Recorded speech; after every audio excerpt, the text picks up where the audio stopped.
Quelles sont nos responsabilités de maman, de tata, de femme, d'homme également? Vous vous rappelez de l'émission qui passait récemment, je crois sur la, je ne sais plus sur quelle chaîne, 17 ans et maman.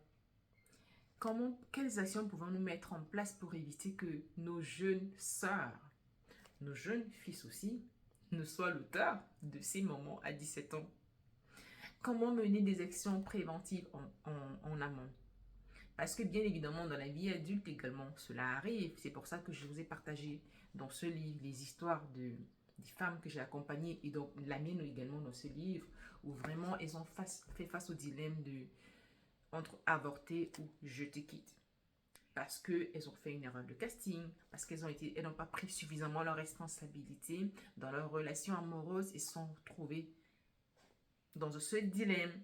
Comment mener des actions concrètes en amont pour que ce type de schéma ne se répète plus, pour ne plus les répéter, pour que nos sœurs, nos proches, les personnes à qui nous tenons ne le répètent plus, pour déjà même également nous ou celles qui l'ont vécu par le passé, s'en remettre totalement de manière efficace.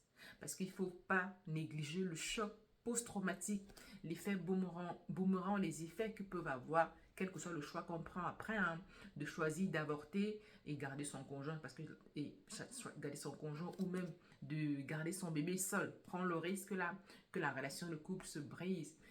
Quel que soit le choix qu'on prend et qu'on assume, après, il peut avoir des conséquences dont il faut apprendre à vivre avec, s'en remettre et surtout se reconstruire la vie de couple qu'on mérite, parce que tout est possible en fait. Je le disais récemment à une de vous, elle me reconnaîtra, à plusieurs même d'ailleurs, que vous ayez 1, 2, 3 enfants et que vous soyez maman célibataire, il est possible de vous reconstruire, mais il faut prendre le temps déjà de lire mes livres, parce que franchement, j'ai partagé plein de méthodologies là à l'intérieur, spécialisées typiques aux différents cas de maman célibataire, pour vraiment mieux se remettre et mieux retenir les rênes, reprendre les rênes de sa vie sentimentale. Mais avant ça, il faut vraiment... En fait, je ne vais pas tout dire, je ne vais pas tout spoiler, bien évidemment, mais vraiment, remettez-vous totalement, faites le travail nécessaire sur vous. Et le fait que vous devenez maman, pensez également à veiller à ce que vos enfants ne répètent plus les mêmes schémas, à éduquer vos garçons à avoir un certain sens, à avoir un meilleur sens de responsabilité dans leurs relations amoureuses, à éduquer vos filles à être responsables dans le type de relation amoureuse qu'elles vont construire. Ça, c'est très, très important.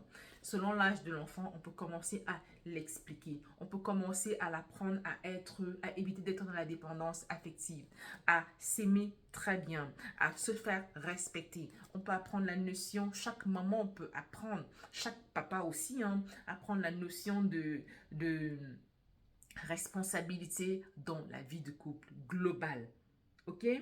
C'est très vaste. Je veux vraiment vous faire cette petite vidéo, cette petite story juste pour le rappeler et pour vous inviter surtout dimanche 4 juin à 15 h à la conférence que j'organise, que nous organiserons parce que je ne serai pas seule. Je serai entourée d'un docteur en littérature, je serai entourée d'une sociologue, je serai accompagnée également d'un journaliste et de vous parce qu'il y aura également une séance questions-réponses pour ceux qui ont déjà lu mes livres